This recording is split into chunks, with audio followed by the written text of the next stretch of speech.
3 piercing rings cut through the stillness before she picked up. It was almost midnight, and I was slouched in my old pickup outside the fire station, drained from an 18-hour shift that left my muscles sore and my thoughts spinning. For days, quiet murmurs and sidelong glances had been eating at me. Conversations that hushed when I walked in. Pitying looks from people who'd known us since we were kids. When Elena's voice finally came through, it was breathless, almost caught off guard, with soft, intimate music playing faintly behind her, not the kind you'd hear at a work conference. "Elena, where are you at?" I asked, my voice taut with tension. A heavy pause followed, long enough to solidify every fear I'd been shoving aside. "I'm at the medical conference, like I said," she answered. But I'd already called the hotel. No conference was happening that weekend. My hands shook as I forced out the question that could either save our marriage or destroy it entirely. Are they telling the truth about what they're saying? Another silence stretched out, like standing on the edge of a cliff, waiting for the fall. "Yes," she said, a single word that shattered 12 years of promises, dreams of a family we'd never have, and every innocent hope I'd held about love and loyalty. If stories like this hit you deep, keep reading for more. This is just the beginning of a tale that will change how you see betrayal and recovery. Let me tell you about who I was before that call ripped my life apart. I'm Marcus, 32, a firefighter who'd spent 10 years running into burning buildings to save lives while my own world crumbled bit by bit. Elena and I were supposed to be forever. High school sweethearts who got married at 22, the couple our small town pointed to as proof love could endure. Elena, a pediatric nurse, saved kids' lives while I rescued everyone else. People called us heroes. But they didn't see the cracks forming beneath us, tiny fractures threatening to bring down everything I'd built my life around. It started with whispers at Murphy's bar after my shifts. Lifelong friends suddenly wouldn't meet my eyes. Tommy Rodriguez, my best friend since we were 8, sidestepped any talk of Elena. Chief Williams, my captain, kept giving me looks loaded with words he wouldn't say. The first real hint came from my sister, Maria, during a Sunday dinner at our mom's house.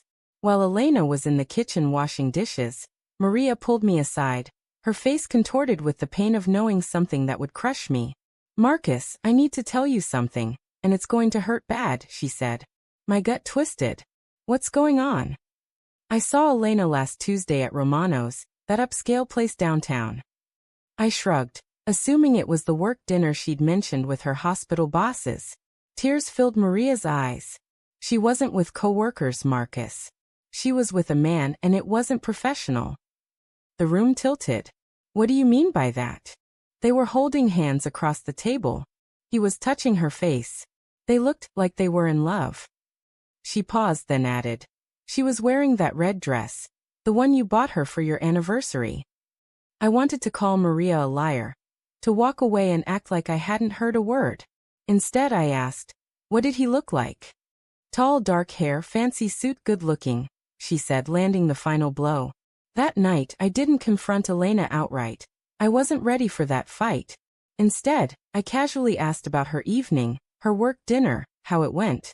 She lied smoothly, weaving a story of boring presentations and cheap wine, saying she wished she'd stayed home with me, all while radiating the glow of someone who'd been with another man.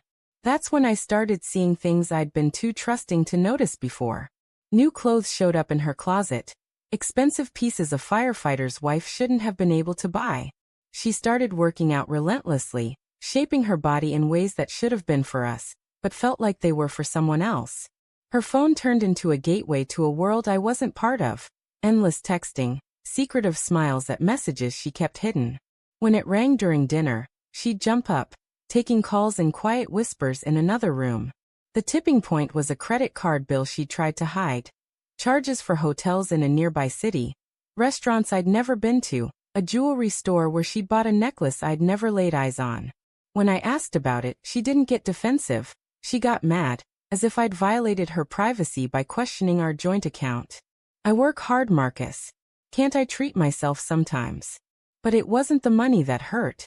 It was realizing my wife was living a separate life, one that didn't include the man she'd sworn to love until death did us part. The whispers grew louder. In a small town, secrets don't stay hidden long. People saw her with someone who wasn't me. At first, They tried to soften the blow. Then they got direct. Mrs. Patterson from the grocery store said, "Marcus, I saw Elena at the Marriott last week.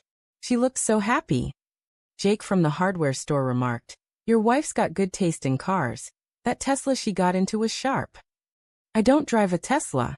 I drive a worn-out 10-year-old pickup with more miles than a long-haul truck." The man was Dr. Alex Reyes, a new ER doctor who'd started at our hospital 6 months earlier. Divorced, rich, everything I wasn't.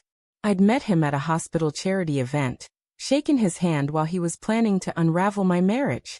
For weeks, I tried to tell myself it was a misunderstanding. Maybe she was helping a friend. Maybe the rumors were about someone else. Maybe I was losing it. But deep down I knew. You feel it when the person you love most is slipping away, even if you're not ready to face it. That night in my truck, after a grueling shift, I'd been wrestling with the decision for hours. Elena had left that morning for a supposed medical conference 3 hours away. She'd kissed me goodbye, said she loved me, promised to call when she got there. She never did. Sitting in the station parking lot, I stared at my phone like it was a bomb. Earlier, Chief Williams had pulled me aside, his lined face full of concern. "Marcus, you're one of my best firefighters, but you seem off lately. Everything okay at home?" I lied. "All good, Chief. Just tired." He nodded, but his eyes said he knew the truth. Everyone did, except the husband too afraid to face it. That's when I called her and asked, "Is it true what they're saying about you?" Her yes wasn't just an admission of cheating. It was the sound of every belief I had about love, trust, and commitment collapsing like a house consumed by fire. "How long?" I whispered. "For months." For months of lies. Of coming home to a woman dreaming of another man, while she kissed me goodnight. For months of being a fool while the town watched my marriage fall apart. "Do you love him?" "I think I do." "Do you love me?" The silence was excruciating. Then, "I'm not sure, Marcus. I don't know if I ever truly did, or if I just loved the idea of us." She came home the next morning, and we sat at our kitchen table, where we'd shared countless meals and planned a future that was gone. She confessed everything.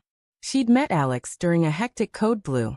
He was brilliant, sophisticated, worldly, making her feel noticed and desired, more than just a small-town nurse married to a firefighter. It started with late-night talks during slow shifts, then coffee meetings disguised as work, until it turned into something she hadn't intended but couldn't stop.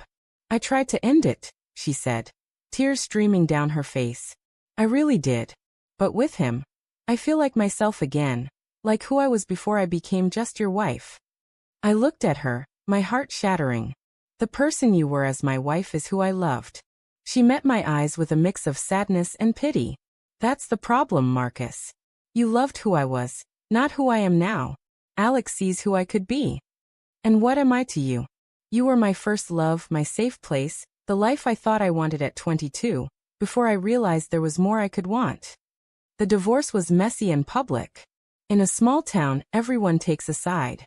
Some called her a traitor for throwing away a good man for a fleeting affair. Others whispered I should have seen it coming, should have been more attentive, given her the life she obviously wanted. The truth was probably somewhere in the middle, but it didn't matter. Truth doesn't heal the pain of learning your partner was preparing for a new life while you were planning your forever. Elena married Alex 8 months after our divorce. I heard it was a beautiful wedding, extravagant, elegant, everything our simple ceremony wasn't. They moved to the city, bought a house worth more than I'd earned in years, living the polished life she'd apparently always dreamed of. For a year, I was consumed by anger, then heartbreak, then a numbness that scared me more than either. I threw myself into work, taking every risky call, every extra shift, anything to avoid the empty house filled with memories. My family worried. Friends tried setting me up. My therapist, yes, I got one, because finding out your wife lived a double life is trauma, kept asking what I wanted for my future. I had no answer. For 10 years, every dream, every goal, had included Elena. How do you rebuild when half your identity is gone? The turning point came during a fire on Maple Street. A family of 4 was trapped upstairs, flames blocking both staircases. It should have been routine. I'd done rescues like this dozens of times. But that night, something changed. For 3 seconds, I froze outside that burning house, wondering how easy it would be to not go in. That moment terrified me more than any fire. After we saved the family, sitting in the ambulance getting checked for smoke inhalation, Chief Williams sat beside me. That was too close, Marcus. I know, Chief. Want to tell me what's really going on? The Marcus I know doesn't hesitate when lives are on the line. I poured it all out. Elena, Alex, the loss of my purpose, the fear she'd been right that I was just a small-town guy holding her back. Chief listened, then asked, "Did loving Elena make you worse at your job? Did being her husband make you less of a man?" I thought about it. No. If anything, I worked harder because I had her to come home to. Then maybe the issue wasn't you not being enough for her. Maybe she wasn't enough for herself. That night, I looked at my life honestly for the first time since she left. I wasn't the same man who'd married her. I was stronger, more skilled, prouder of who I'd become. The years with her hadn't weakened me. They'd shaped me into someone I admired. Elena didn't leave because I wasn't enough. She left because she didn't know who she was outside of being my wife. Instead of finding herself, she chose to become someone else's wife. 3 years later, I met Sarah, a teacher at the local elementary school, also divorced, familiar with the sting of betrayal. She didn't need me to make her feel worthy, she already was. She wanted me for who I am, not who she hoped I'd become. Last month, Elena called. Her voice a faint echo of the confidence I once knew, replaced by something desperate. "Marcus, it's me." I barely recognized her. "Elena, what do you want?" "Alex and I are getting divorced." I waited, owing her nothing, no comfort, no questions. "I made a terrible mistake," she said. "I thought I wanted something bigger, but I just feel smaller now. Alex isn't who I thought, or maybe I'm not who I thought. I miss us, Marcus. I miss who I was with you." The old me might have felt vindicated, proof I'd been the better choice. The new me saw she was making the same mistake, looking for someone else to define her worth. "I hope you find yourself, Elena, but that's your path to walk.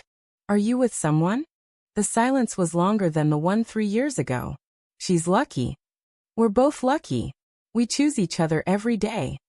After hanging up, I sat in my truck, thinking back to that call that had broken my world. Elena was right about one thing. She'd made a mistake. But it wasn't leaving me or marrying Alex. It was believing someone else could create the life she wanted instead of building it herself. The betrayal that nearly destroyed me ended up saving me. It taught me love isn't about completing someone.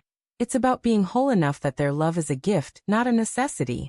If you're hesitating to make that call, to ask the question you're afraid of, or if you're in that dark place where you know the truth but can't face it, listen.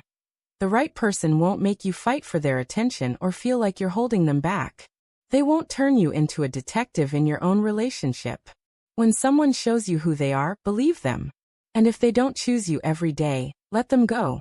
Not because you don't love them, but because you love yourself enough to demand better. That call that shattered me also set me free. It showed me the difference between being someone's fallback and their true choice. It taught me that sometimes the worst moment is the start of your real life.